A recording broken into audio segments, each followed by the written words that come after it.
Bonjour les amis. Aujourd'hui, j'aimerais vous partager une leçon que j'ai apprise qui est un peu différente que d'habitude.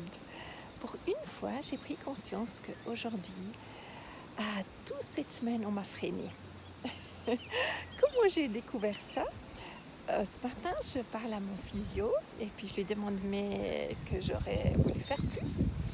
Et là, il me regarde avec un petit sourire et dit: «Ah, mais madame, vous, il a fallu vous freiner cette semaine.» Et c'est là j'ai dû sourire parce que est-ce que c'est pas aussi étonnant que des fois l'apprentissage encore plus difficile pour des personnes dynamiques, c'est de savoir s'adapter à son vrai rythme. Et vu que chez moi tous les organes doivent encore se stabiliser à l'intérieur, vu qu'ils étaient tous sortis et remis et réattachés, il fallait cette semaine me freiner. Donc dans un sens j'ai fait peu de progrès, mais dans un autre sens, je me suis bien reposée et il y a beaucoup moins de douleur. Et c'est là où je me suis fait la réflexion suivante. Est-ce que dans nos environnements, ou dans nos groupes ou dans nos entreprises, est-ce que c'est pas aussi important de savoir encourager que de savoir veiller afin de pas juste savoir faire un sprint et puis arriver tout de suite au but, mais aussi de savoir travailler notre persévérance et notre écoute les uns envers les autres pour savoir quel est ce juste tempo, cette juste manière d'avancer ensemble, parce que notre but c'est ramener tout le troupeau au but et pas juste une ou deux personnes qui font des sprints. Il y a cette loi de l'environnement, comme on l'appelle dans John Maxwell Team, que John nous a enseigné. Votre environnement est très important. Et j'ai pris conscience ici à Montana, mon environnement avait quelque chose de tout à fait particulier parce que c'est juste à une altitude de 1000 mètres et un peu plus. Et qu'est-ce qui se passe dans un environnement comme cela?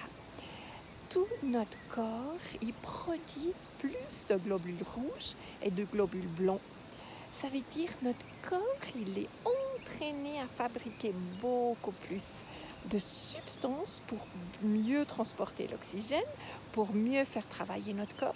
Et d'ailleurs, c'est pour ça des athlètes de haut niveau, ils vont des fois faire des semaines de stage à 3000 mètres d'altitude juste pour être dans un environnement qui les travaille profondément à l'intérieur afin de mettre toutes les dispositions du corps à son meilleur niveau, mais quelque part sans qu'on se rend vraiment compte. Donc voilà, j'ai eu ma semaine de mise à niveau où tous mes globules rouges, non, mes globules blancs étaient boostés à un maximum et sans que je me sois vraiment rendu compte. Donc voilà, un environnement bienveillant, et ça aussi dans les entreprises ou dans les groupements, un environnement bienveillant et basé sur des valeurs.